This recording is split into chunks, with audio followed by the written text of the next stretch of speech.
Hello dear teachers, welcome to my channel. In this video, we are going to discuss about pre-primary demo classes.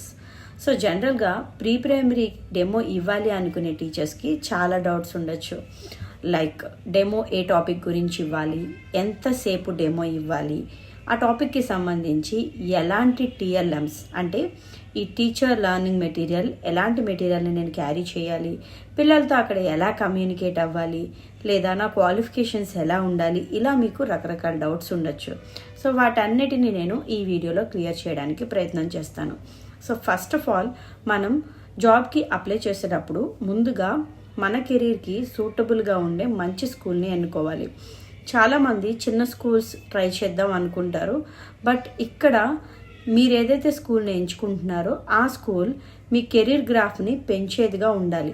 స్టార్టింగ్లో ఇబ్బందులు ఎదురైనప్పటికీ మంచి reputed స్కూల్లో మీరు work చేయడం వల్ల మీ కెరీర్ అన్నది బాగుంటుంది. సో ముందుగానే భయపడకుండా ది బెస్ట్ స్కూల్ని ఎంచుకోవడానికి ప్రయత్నించండి. సో దానికోసం మీరు గ్రౌండ్ వర్క్ కొంచెం చేయాల్సి ఉంటుంది. మన విలేజ్లో లేదా మన సిటీలో ఎన్ని స్కూల్స్ ఉన్నాయి, ఏ స్కూల్లో ఎలా ఉంది, అక్కడ వర్క్ ఎన్వైర్న్మెంట్ ఏంటి, టైమింగ్స్ ఏంటి, టీచర్కి ఎలాంటి వెసులుబాట్లు ఉన్నాయి, ఇవన్నీ కూడా మనం ముందుగానే గ్రౌండ్ వర్క్ చేసుకుంటే మనం వెళ్ళిన తర్వాత వాళ్ళ ఆ స్కూల్ గురించి ఏదైనా క్వశ్చన్ చేసినా కూడా వెంటనే ఆన్సర్ చేయగలుగుతాం. సో ఫస్ట్ స్టెప్ మీరు ఒక మంచి స్కూల్ని సెలెక్ట్ చేసుకోవడం. నెక్స్ట్ ఇంటర్వ్యూకి వెళ్ళేటప్పుడు నేను ఎలాంటి థింగ్స్ క్యారీ చేయాలి అనే డౌట్ ఉండొచ్చు. మీకు ఏవైతే ఎడ్యుకేషనల్ క్వాలిఫికేషన్స్ ఉన్నాయో వాటికి సంబంధించిన ప్రతి జిరాక్స్ కాపీని మీరు తీసుకొని వెళ్ళాలి. అలాగే వాటితో పాటుగా మీ అప్డేటెడ్ రెజ్యూమేని కూడా పట్టుకొని వెళ్ళాలి. గుర్తుపెట్టుకోండి, రెజ్యూమే ఎప్పుడూ కూడా అప్డేటెడ్గా ఉండాలి. ఈ రోజుల్లో గూగుల్లో కూడా మనకి ఫ్రీ టెంప్లెట్స్ చాలా దొరుకుతున్నాయి. వాటిలో ది బెస్ట్ సెలెక్ట్ చేసుకొని ఎప్పటికప్పుడు అప్డేటెడ్ రెజ్యూమేని క్యారీ చేయడం మంచిది. నెక్స్ట్ వచ్చేసరికి ఇంటర్వ్యూలో మీ అపీరియన్స్, మీరు ఎలా కనిపిస్తున్నారు అనేది కూడా ముఖ్యం. చాలామంది డ్రెస్సెస్ కానీ మోడర్న్ డ్రెస్సెస్ కానీ ప్రిఫర్ చేస్తారు. రకరకాల హెయిర్ స్టైల్స్, జ్యువెలరీ ఇవన్నీ ప్రిఫర్ చేస్తూ ఉంటారు, బట్ అవన్నీ కూడా కరెక్ట్ కాదు. మీరు ఎంత సింపుల్గా వెళ్తే ఇంపాక్ట్ అంత మంచిగా ఉంటుంది. ఇంకా చెప్పాలంటే ఒక చీర కట్టుకొని వెళ్తే టీచర్ ప్రొఫెషన్కి ది బెస్ట్ సూటబుల్ ఏదైనా ఉందంటే అది చీర మాత్రమే. మీరు ఎప్పుడైతే శారీతో వెళ్తారో ఖచ్చితంగా మీరు ఒక టీచర్గా అక్కడ కనిపిస్తారు, చిన్నపిల్లల్లా కనిపిస్తారు డ్రెస్సెస్ వేసుకుని వెళ్తే. సో మీరు చీర ఏదైతే కట్టుకెళ్తారో ఆటోమేటిక్గా మీ మీద ఒక మంచి ఇంప్రెషన్ అన్నది కలుగుతుంది. సో ఆ శారీస్ కూడా ఏంటంటే టూ వర్క్ ఉన్నవి, మీరు క్యారీ చేయలేనంతగా ఉండేవి అలా కాకుండా సింపుల్గా కాటన్ కానీ నార్మల్ శారీ కానీ ఈజీ టు క్యారీ, మనకి ఇబ్బంది లేకుండా ఉండేటట్టుగా ఆ చీరని ప్రిఫర్ చేసుకుంటే మీ డ్రెస్ సెన్స్ కూడా చాలా సింపుల్గా ఉంటుంది. చూసే ఎవరైతే ఇంటర్వ్యూ చేస్తున్నారో ఆ ఫ్యాకల్టీకి కూడా మీ మీద మంచి ఇంప్రెషన్ అన్నది కలుగుతుంది. అలాగే హెయిర్ స్టైల్, అలాగే మనం ధరించే జ్యువెలరీ కూడా ఎంత సింపుల్గా ఉంటే అంత బాగుంటుంది. ఎందుకంటే టీచర్ ఎప్పుడు కూడా ఒక రోల్ మోడల్ కాబట్టి ఎంత సింప్లిఫైడ్ వెర్షన్లో మీరు వెళ్ళగలిగితే అంత బాగుంటుంది. సో ఇది మీ డ్రెస్సెస్కి సంబంధించి, అలాగే మీ ఇంటర్వ్యూకి సంబంధించిన సర్టిఫికేట్ కాపీస్ గురించి. సో నెక్స్ట్ ఇంటర్వ్యూలో నన్ను ఏం అడగచ్చు. జనరల్గా ప్రతి ఇంటర్వ్యూలో కామన్గా అడిగేది మీ సెల్ఫ్ ఇంట్రడక్షన్ గురించి. చెప్పేది క్లుప్తంగా ఉండాలి, కంప్లీట్గా ఉండాలి.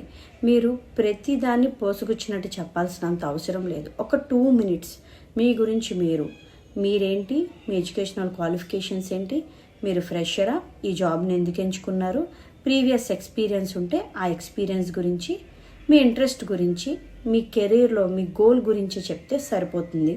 సో ఎంత తక్కువ టైంలో మీ గురించి మీరు ఎక్కువ ఎక్స్ప్లెయిన్ చేయగలుగుతారో అంత సింపుల్ ఇంట్రడక్షన్ని ఎంచుకోవడం మంచిది. సెల్ఫ్ ఇంట్రడక్షన్ అన్నది వెరీ కామన్, ఖచ్చితంగా మీరు ప్రిపేర్ అయి వెళ్తే బాగుంటుంది. సో ఇంటర్వ్యూలో ఇంకా మిమ్మల్ని ఏం అడగచ్చు అని అంటే, ఎందుకు ఈ స్కూల్ సెలెక్ట్ చేసుకున్నారని అడగచ్చు, లేదంటే టీచింగ్ ప్రొఫెషన్ని ఎందుకు ఎంచుకున్నారు, లేదు ప్రీ ప్రైమరీ క్లాసెస్ని ఎందుకు తీసుకుంటున్నారు, ఇలా చిన్న చిన్న క్వశ్చన్స్ అడగచ్చు. సో వీటికి సంబంధించి ఆల్రెడీ మన దగ్గర ప్రీవియస్గా ఒక వీడియో ఉంది, ఇంటర్వ్యూలో ఎలాంటి క్వశ్చన్స్ అడుగుతారని. ఆ వీడియో ఫాలో అయితే మీకు కామన్గా అడిగే ఇంటర్వ్యూ క్వశ్చన్స్ ఏంటి అన్నవి తెలుస్తాయి. నెక్స్ట్ వచ్చేసరికి ముందు లేదా ఇంటర్వ్యూ తర్వాత మీకు డెమో క్లాస్ అయితే ఖచ్చితంగా తీసుకుంటారు. ఆ డెమో క్లాస్కి ఎలా ప్రిపేర్ అవ్వాలి. ఇక్కడ చాలామందికి కామన్గా వచ్చే ఒక డౌట్ ఏంటంటే, డెమోకి నేను ఏ టాపిక్ని ప్రిపేర్ అవ్వాలి అని అనుకుంటూ ఉంటారు. సో ఇక్కడ మన ప్రీ ప్రైమరీ అనేసరికి నర్సరీ, ఎల్కేజీ, యూకేజీ. సో ఇక్కడ నర్సరీ అనేసరికి మరీ బిగినర్ లెవెల్ అనమాట. ఇంకా వాళ్ళకి ఏమీ తెలియదు కాబట్టి మీరు నర్సరీకి స్ట్రోక్స్ని ఎంచుకుంటే మీకు ఈజీగా ఉంటుంది. అలాగే ఈ స్ట్రోక్స్ గురించి డెమో ఎలా ఇవ్వాలనేది ఆల్రెడీ మన ఛానల్లో ఒక వీడియో అప్లోడ్ అయ్యింది. మీరు దాన్ని ఫాలో అయితే మీకు ఈజీగా ఉంటుంది. లేదు ఎల్కేజీ, యూకేజీకి వెళ్ళేసరికి పిల్లలు మిమ్మల్ని బాగా లైక్ చేయాలి అని అంటే ఫస్ట్ ఆఫ్ ఆల్ మీరు రైమ్స్ అన్నవి పిల్లలకి చెప్పగలిగితే ఆటోమేటిక్గా మీరు ఎంత కొత్త టీచర్ అయినా పిల్లలు మిమ్మల్ని ఇష్టపడతారు, మీకు రెస్పాండ్ అవుతారు. కాబట్టి రైమ్స్ చక్కగా నేర్చుకోండి. ఇక్కడ చాలామంది ఏమనుకుంటారంటే రైమ్స్ అంటే చెప్పేయడమే కదా అనుకుంటారు. మీరు చేయాల్సింది ఏంటంటే రైమ్స్ విత్ యాక్షన్. మీరు అక్కడ మీ ఏజ్ 20 అయినా, 30 అయినా, 40, ఈవెన్ 60 అయినా కూడా మీరు నేర్పించేది బిలో 6 years పిల్లలకు కాబట్టి ఆ ఏజ్ పిల్లలకి ఎలాంటివి నచ్చుతాయి, ఎలాంటి యాక్షన్స్ నచ్చుతాయి, ఎలాంటి ఫేషియల్ ఎక్స్ప్రెషన్స్ నచ్చుతాయి, ఇవి తెలుసుకొని వాళ్ళు ఎంత ఎంజాయ్ చేయగలరో అంత ఈజీ వేలో, అంత ఫన్ వేలో మీరు పిల్లలకి రైమ్స్ అన్నవి చెప్పాల్సి ఉంటుంది. సో ది బెస్ట్ ప్రీ ప్రైమరీకి ఏదైనా డెమోలో ఇవ్వగలమంటే అది రైమ్స్ సెషన్ మాత్రమే. రైమ్స్ మీకు చెప్పడం ఈజీగా ఉంటుంది, పిల్లలు కూడా మీకు రెస్పాండ్ అవుతూ ఉంటారు. ఎప్పుడైతే వాళ్ళు మీకు రెస్పాన్స్ ఇస్తున్నారో ఆటోమేటిక్గా మనకు తెలియకుండానే మనలో ఒక ఉత్సాహం అనేది క్రియేట్ అవుతుంది. So try to prepare rhymes. ఆ రైమ్స్ కూడా ఎలా ఉండాలంటే లెందీగా ఉండకూడదు, సింపుల్ సెంటెన్సెస్లో ఉండాలి, ఈజీ రైమ్స్ ఉండాలి. అప్పుడు పిల్లలు మీ వెనకాల చెప్పగలుగుతారు. ఇంకా రైమ్స్తో పాటు నేనేం చెప్పచ్చు అని అంటే మీరు రైమ్స్ మాత్రమే కాకుండా లైక్ యానిమల్స్ గురించి కానీ, ఫ్రూట్స్ గురించి కానీ, వెజిటేబుల్స్ గురించి కానీ వీటన్నిటి గురించి కూడా ఎక్స్ప్లెయిన్ చేయొచ్చు. సో ఇవే ఎందుకు చెప్తున్నానంటే these topics are very easy to teach. Remaining టాపిక్స్తో కంపేర్ చేసుకుంటే ఈ టాపిక్స్ అన్నవి మీకు చాలా ఈజీగా ఉంటాయి కాబట్టి so try to take fruits, vegetables, animals ఇలాంటివి తీసుకుంటే మీకు పిల్లలు ఈజీగా రెస్పాండ్ అవుతారు.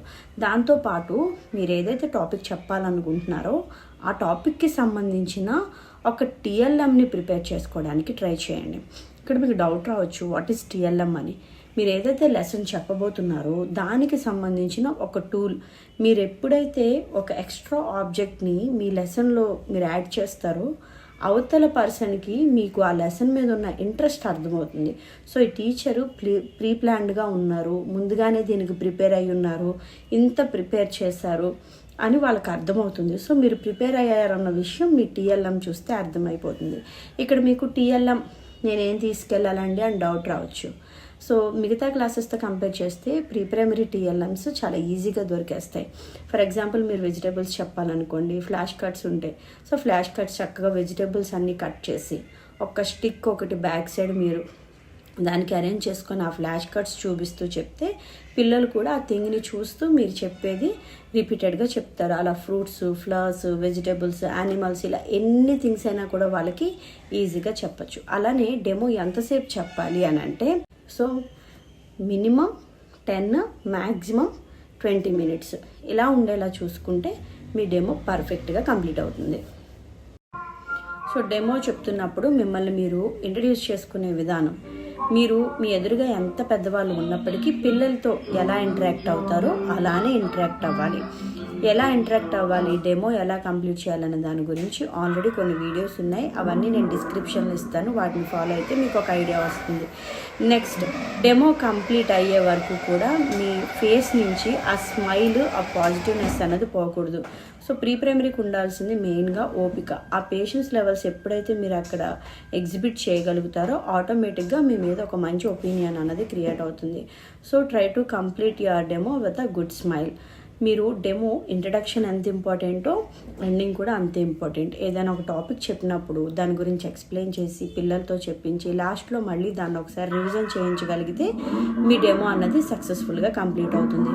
ఇక్కడ డెమో అంటే ఏం లేదు, జనరల్గా మనం రోజు చెప్పే క్లాసే ఒక ఫస్ట్ క్లాస్ మొదటి సెషన్ ఎలా తీసుకుంటాం అన్నది డెమోలో చూస్తాం. సో మ్యాక్సిమం ఒక డెమో మన జాబ్ని డిసైడ్ చేస్తుంది కాబట్టి ది బెస్ట్ ఇవ్వడానికి ట్రై చేయండి.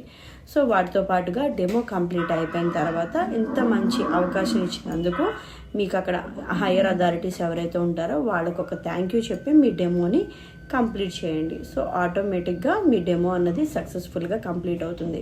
ఇవి ప్రీ ప్రైమరీకి సంబంధించిన కొన్ని డౌట్స్. ఇంకా మీకు ఏమైనా డౌట్స్ ఉంటే కామెంట్ సెక్షన్లో నాకు తెలియచేయండి. నేను వాటిని క్లియర్ చేయడానికి ట్రై చేస్తాను. Thank you for watching.